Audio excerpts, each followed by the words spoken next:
Culinary Academy of Martial Arts, doing another quick reference video for students on the Qin Na groups.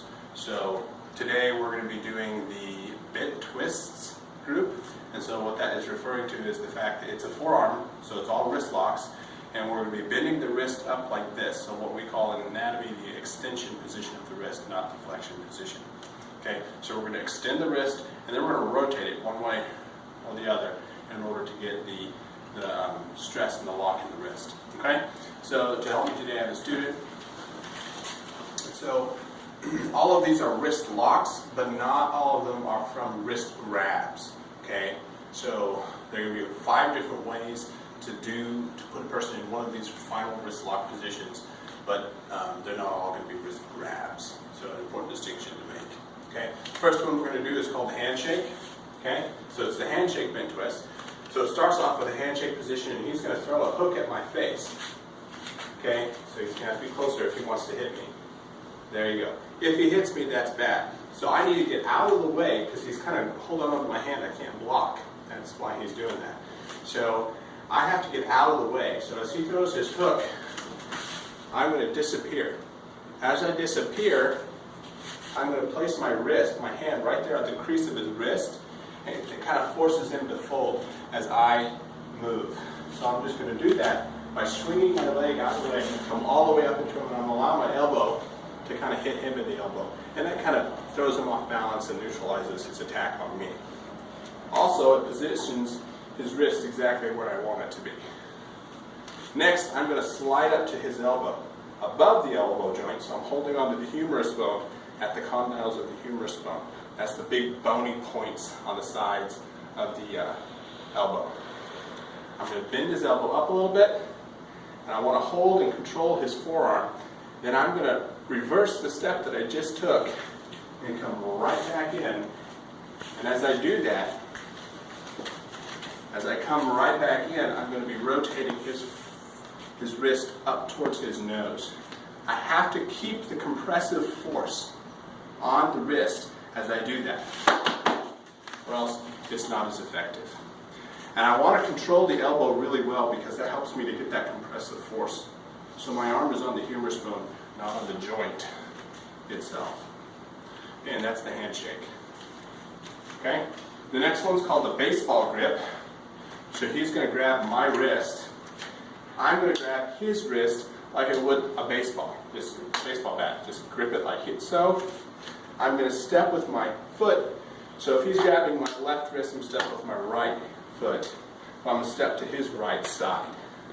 So he's grabbing me with his right hand on my left hand. I'm going to grab his right hand with my right hand. I'm going to step with my right foot. I'm going to come up, step through and under, and then I'm going to step through with my other foot again. So now I'm facing him square.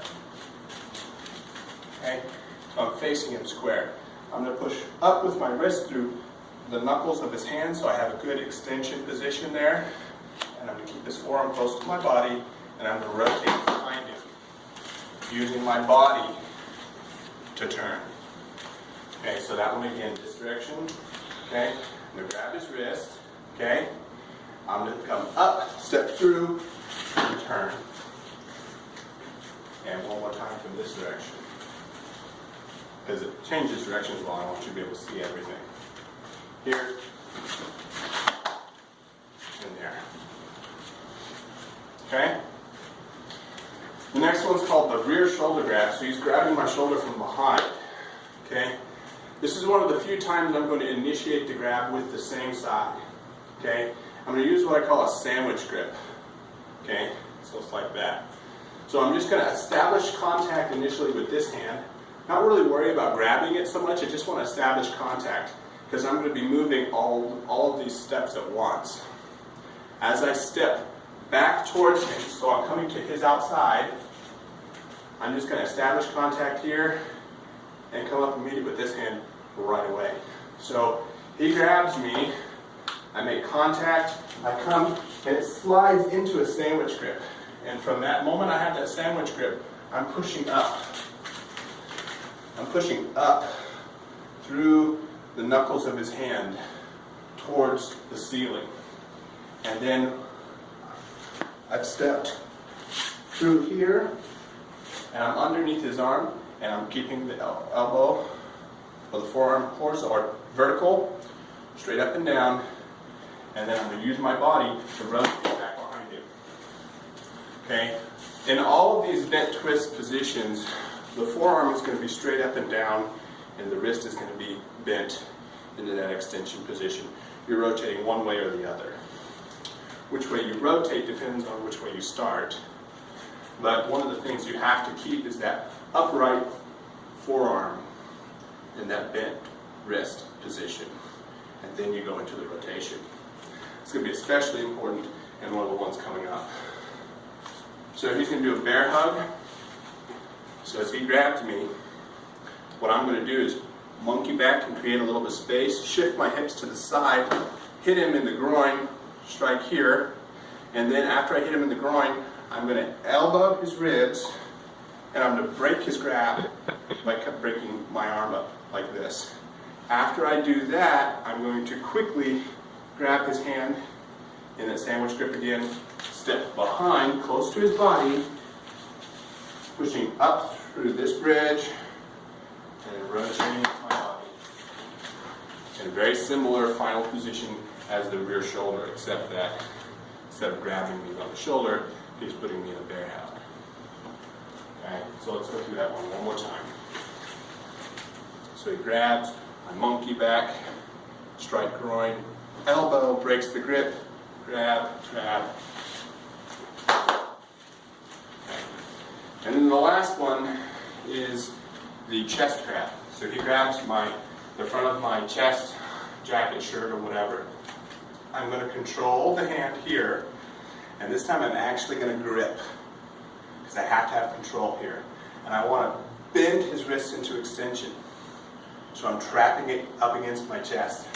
This other arm is going to come down, elbow on his forearm or an elbow. To get his body to come forward, I have to get his forearm straight up and down. So I'm going to do that. Notice I stepped back and bent over to help keep that wrist extension position as I drop his elbow down. Because if I drop his elbow down, I took him out of that wrist extension position. So I have to keep him in it.